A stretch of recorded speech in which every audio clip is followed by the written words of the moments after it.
Hi, I'm Evilise Page, and thanks for listening to the Believe Big podcast, the show where we take a deep dive into your healing with health experts, integrative practitioners, biblical faith leaders, and cancer thrivers from around the globe.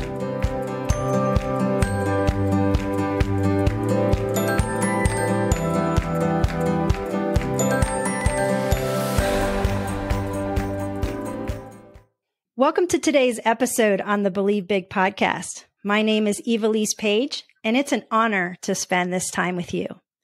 Do you or someone you know need to hear a story of hope today?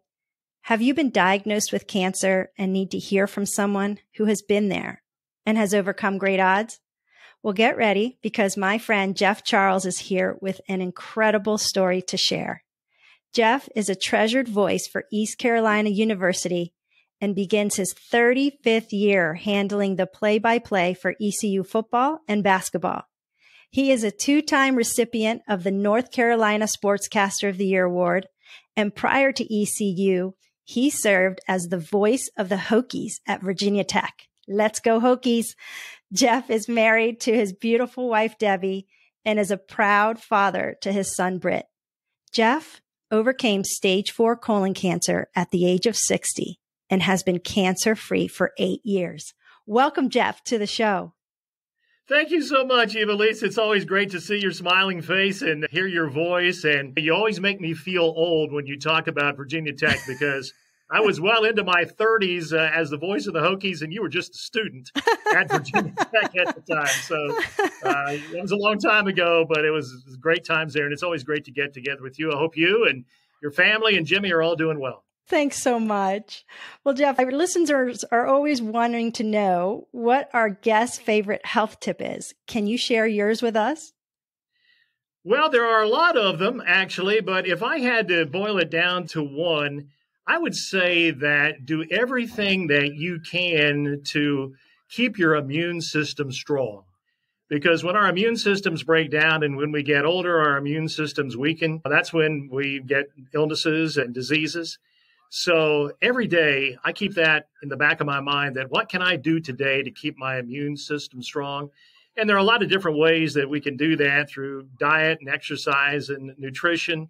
And so I try and incorporate all of those things every day in my daily life. And I take a lot of supplements as well. I don't really recommend supplements to folks until they talk to their doctor about what might be good for them. But I'm a strong proponent of wheatgrass. I take wheatgrass each and every day in powder form.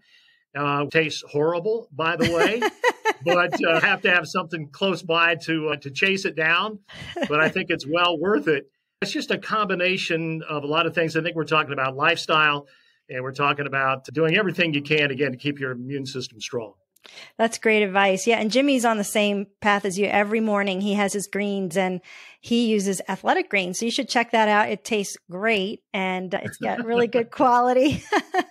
But he's like you. He has his green juice in the morning, every morning. Let's get into it, Jeff. Your story is so inspiring. I know it's going to encourage everyone who's listening today. Can you share about how you found out you had cancer and what you experienced? Well, Lisa, it really started and hit me like a ton of bricks. I was in this very studio at Pirate Radio in Greenville, North Carolina, doing my morning radio show, and the day started like any other day. And then about 7:30 in the morning, I started to experience some stomach pain. And it was not the normal stomach pain. And I work out just about every day. I brought my bag to work out after the show. And I just did not feel like I could go to the gym. So I went home, and my wife was home at the time. And I told her I just was not feeling well at all. And the stomach pain at that time just continued to increase. And I actually thought I was still getting the flu at that point. And I was like, I've never had this happen before. So I said, there's something drastically wrong here. And she said, get up and we'll take you out to the hospital, the emergency room, which is only about 10 minutes from our house. And I was in so much pain at that point that I absolutely could not get off the couch. And so she called the ambulance. They took me to the hospital. And the only thing I remember about that day is going through those big double doors at the hospital and going into surgery. And they discovered a tumor in my colon, and they told me the next day on a scale of 1 to 5, it was a 5, and it needed to come out absolutely immediately. That first day in the hospital was like a blur. The next thing I know, basically, I woke up the next day and they had performed the surgery. The cancer word came into the conversation with the doctor, which I wasn't prepared for. That's how it all started. I'll give you the Cliff Notes version here because it is a long story. But after that first surgery, I had 2 more surgeries after that. So I ended up having 3 surgeries in 9 days. Like you hear from a lot of folks who go into the hospital, I developed a really bad infection in the hospital, and it was to the point where the cancer was bad enough, but the infection was even worse. And so on the night of December the 12th, 2012, which has now been almost 10 years ago, they told my wife in the middle of the night that I wasn't going to make it. It was because of the infection. My body had totally gotten infected. I started vomiting all over. And all the stitches and sutures and clamps and everything else that really keeping my stomach together all burst open. And my intestines had filled with this infection. So it was not good. They had to perform the surgery in the middle of the night, and it was touch and go. Thank the Lord that I got through that. And then I went into intensive care for 10 days. And finally, I was released from the hospital. I was hoping to get home for Christmas.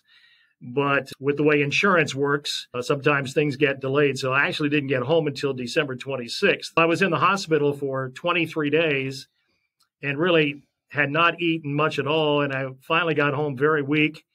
And I looked in the mirror. I had lost 50 pounds in 23 days. Wow. And I didn't even look like myself, obviously. So that was the first of the journey. I can't even imagine. But, what a gift for your wife for Christmas that you came home. And that must have been just incredibly scary and difficult for her and your family. So what happened from there? From there, an oncologist came into my room right toward the end of my first day, and they want to rush you right into chemotherapy. It was like 2 weeks that I went into chemotherapy. At that point, I just did not know what had hit me. And what do? You just do what the doctor tells you to do. So mid-January, I started chemotherapy. And I had chemo for 6 months. And it was pretty much the normal routine. I would go in and I'd have a session every 2 weeks. And then I had the infusion pump on for 3 days after that. I was fortunate that I got through the chemo pretty well. I never got sick. I never lost my hair. But it does take a toll on you physically. The fatigue factor is a big one. I got through the 6 months, went back. Everything was good. Had another scan. Everything was clean. At that point, or like 9 months later, I naively thought that I had beaten cancer. And I was, quote, in remission. I'm going back doing my normal daily tasks and life's good. I'm feeling good. Well, I have another scan. And then 21 months later, they tell me that I have 2 tumors in my right lung and 1 in my left lung. The colon cancer had metastasized to my lungs. Oftentimes, when you go to the doctor and you don't hear anything back from them, sometimes no news is good news. I had not heard back from them after the scan for 8 days. And then all of a sudden I get a call. I'd almost forgotten about it. I get a call in the doctor's office and they say, you need to come out here immediately. So I dropped everything and I went out to my doctor's office and he says, here's the x-rays, whatever. And you've got these tumors and they need to come out. And so I had been almost, 2 years with this oncologist. He had known from day one what I had been through. And I just asked him, I said, where am I in this journey? And he basically just shrugged his shoulders and said, you're just going to continue to get more tumors. Wow. And that's really not what I wanted to hear. Yeah. And so the light bulb went on in my head at that point. And I said, this isn't working. So I got on the internet, and I guess by dumb luck, I found Believe Big. And when I got home from that doctor's appointment, I called you and I was fortunate to get you on the phone. And we talked for a few minutes and you said, you need to get out to the Namaste Health Center in Durango, Colorado. So I hung up from that conversation and I called out there immediately. And I started the dialogue with the folks out there who are wonderful, by the way. I went ahead and had the surgeries. I had them 2 weeks apart. I had the surgery in my right lung for the 2 tumors, and then I took 2 weeks off, went back, had the surgery for my left lung, and the tumor in my left lung actually was larger and in a spot that was tough to get to, more than what they thought. And so I ended up having half of my left lung taken out in that surgery. And I was determined to get out to Namaste as soon as I could. I recouped for a couple of weeks after that last surgery, and then I got on the airplane and I went out to Durango. You've shared so much, and I want to take a step back for a moment because you said something very powerful. It's sometimes we hear when there's no news, it's good news.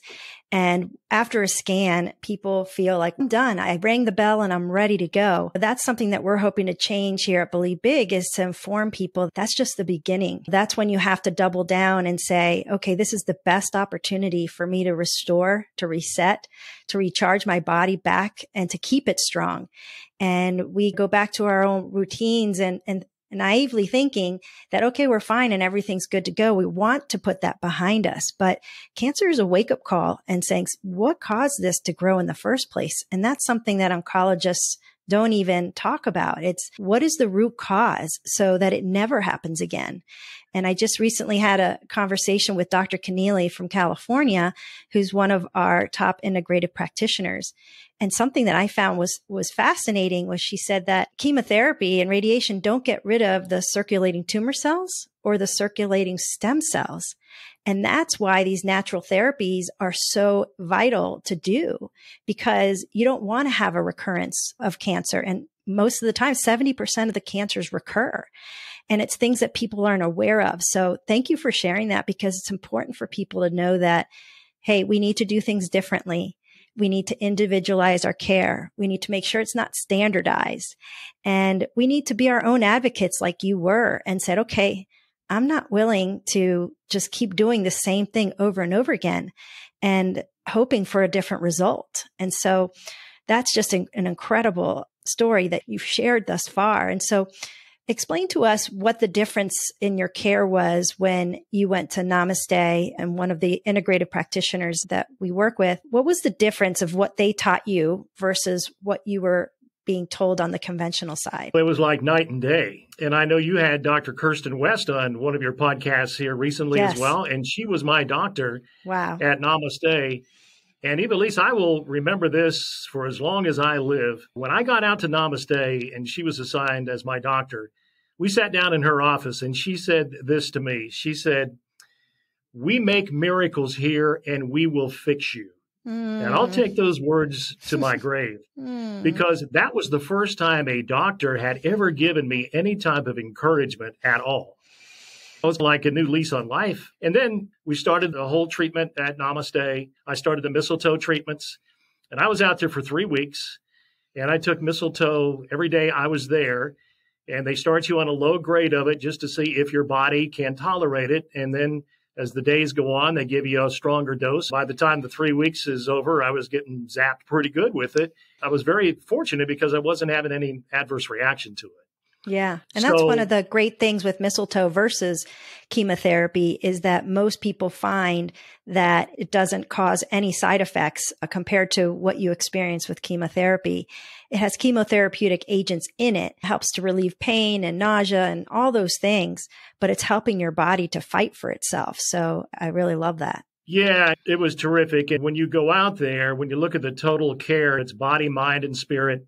It's not only the mistletoe, which is very important, but I did a bunch of other stuff. When I went out there, I told him, I said, I'm just going to be a guinea pig here. You throw everything at the kitchen sink at me because I need to get well and I need to do whatever I have to do. I did all the hypothermia and I did the acupuncture and everything that they offered.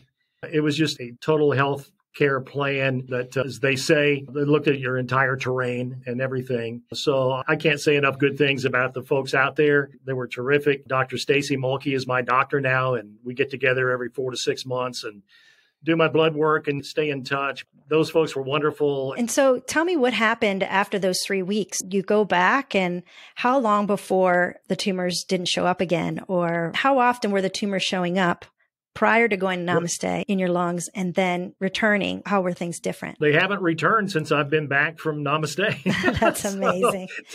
Yeah, that's the good news, because I do have the regular scans, and knock on wood, there's nothing. It's been amazing. It really has. What does your oncologist say, or what did he say when you got back and the tumors haven't come? I changed oncologists. Good for you. I just did not feel comfortable with the first one that I had. I have another oncologist here now. I would not say that she jumps up and down and says how great that a natural approach is, but she's very receptive to it. And this is working for you. And thank you for having me as a part of your team here locally. And I'll do whatever. Just keep doing what you're doing. I know other doctors, not my personal doctor, who are friends or acquaintances and those kinds of things. And to be honest with you, they all kind of shake their head as to what I've been through and where I am today. One thing I tell people, I think sometimes we can get caught in the weeds with all the statistics that are involved in what your life expectancy is and how long you're going to survive this. I really never believed all of that, because if you look at some of the stats, someone who was as ill as I was, 88% of the people are no longer with us after 5 years. I believe everybody's body is different and everybody responds differently to cancer. I think that's a blanket statistic.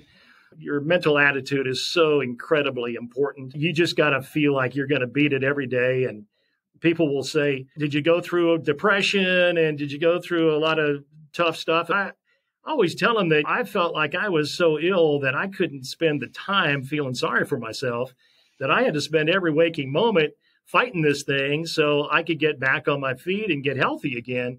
I talk to folks who start going downhill mentally.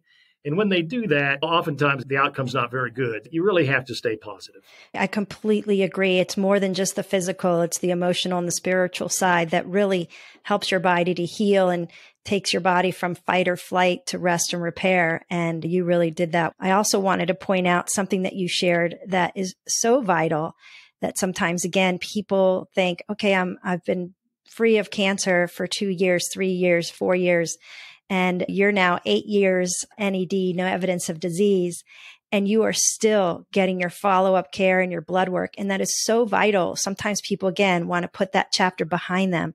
But after you've had a cancering process, it is so important to continue to do correct testing to make sure that your body never gets into a cancering state again. I really love that you're continuing your care with them even 8 years later. I'm 13 years out and still go in for my bi-yearly and yearly checkups to make sure that I stay well and healthy. Did you have the support of your family and friends when you veered off the conventional path? Yes, I think the biggest thing was people just didn't understand it. So you would say, I'm trying this alternative approach and I'm doing mistletoe, and people would just look at you wide-eyed because they didn't know anything about it. And here's what's really interesting. When I told my surgeon, who was a great surgeon, and he did a great job with me here, and he was a young doctor. He was probably mid to late 30s.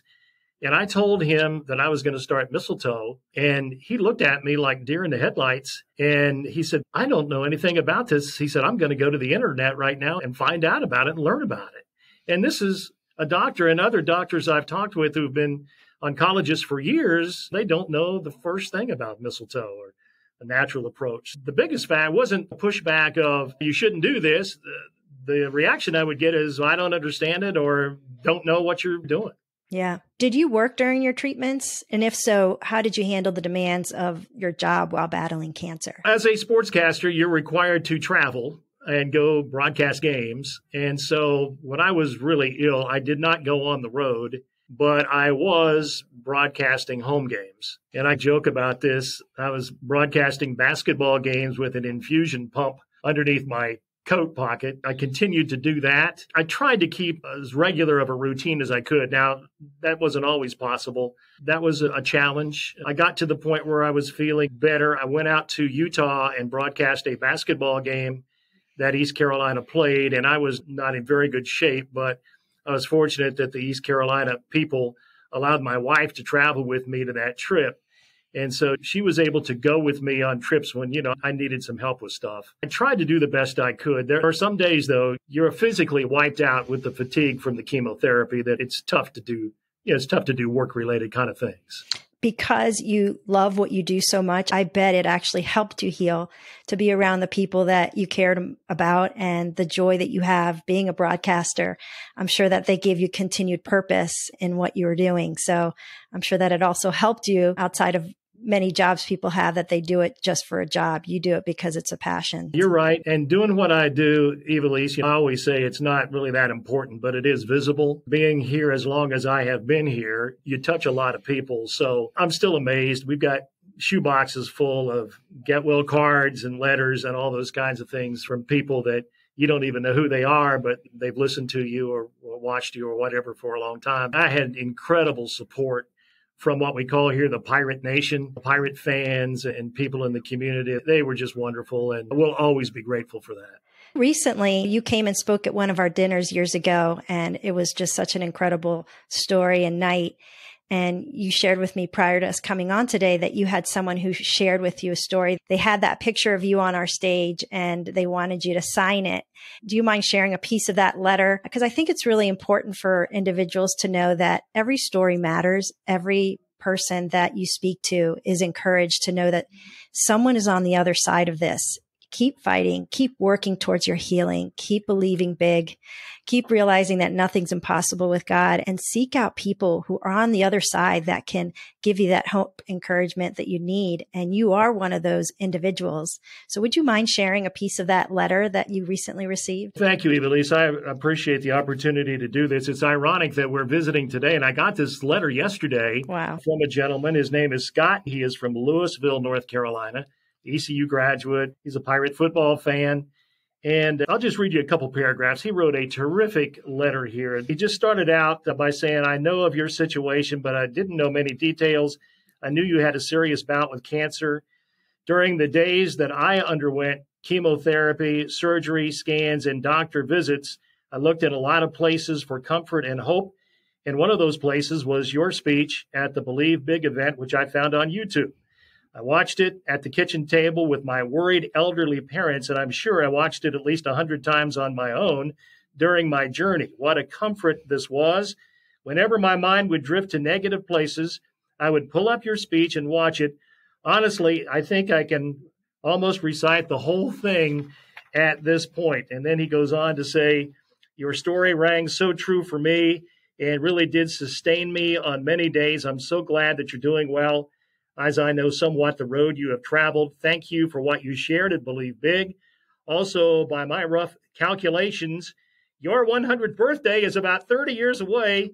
Considering I will be a spry 80-year-old pirate at that point, please go ahead and put me on your invitation list. As you remember at the speech, I invited everybody that was there that night to come to my 100th birthday party. I love it. Man, that's just incredible. You just don't realize the impact and the influence that your story can have. And so that's why I'm really grateful that you're here today to share it with others that are listening to this podcast. I would love to know if you could go back in time, knowing what you know now, what would you have done differently at the start of your cancer journey? I would have started a lot sooner with the alternative treatment. Not saying that I wouldn't have done chemo. I probably would have, but I almost feel like there was a time period there where I could have gone and gotten better treatment earlier than what I did. It's a learning process. You don't know. You're just hunting and pecking and trying to figure out what's the best thing to do.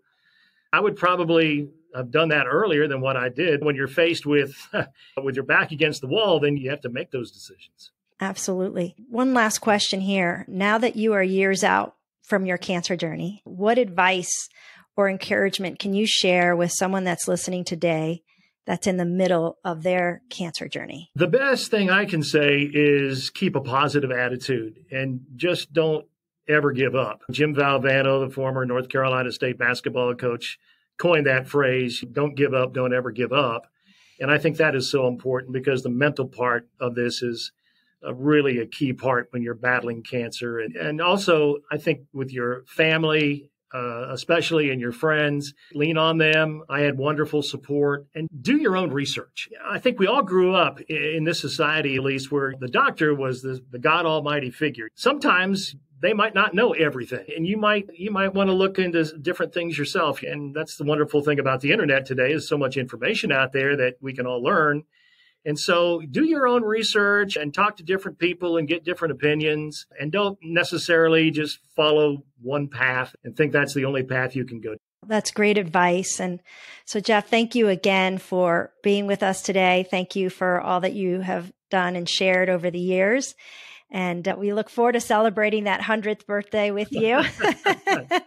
I want to be on the invite list too. You're going to be on there for sure. And thank you, Evilise. That phone call that I made to you that day, and it was only a 5-minute conversation, changed my life, because I don't know if I would be sitting here today and doing this interview with you if you wouldn't have suggested going out to Namaste and doing the natural treatment and getting mistletoe. You've been a big factor in this journey that's put me on this path now to where I'm healthy again. And I can never thank you enough for that. And thank you for everything you're doing. What you're doing with Believe Big is absolutely remarkable. And I just wish you the best and your family the best. Thank you, Jeff. You're going to make me cry. I appreciate you and your kind words of encouragement. And thank you all for listening today. And please make sure to share this with someone that needs some encouragement.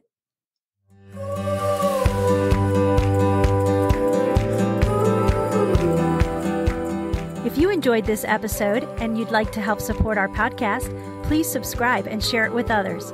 Be sure to visit believebig.org to access the show notes and discover our bonus content. Thanks again, and keep believing big.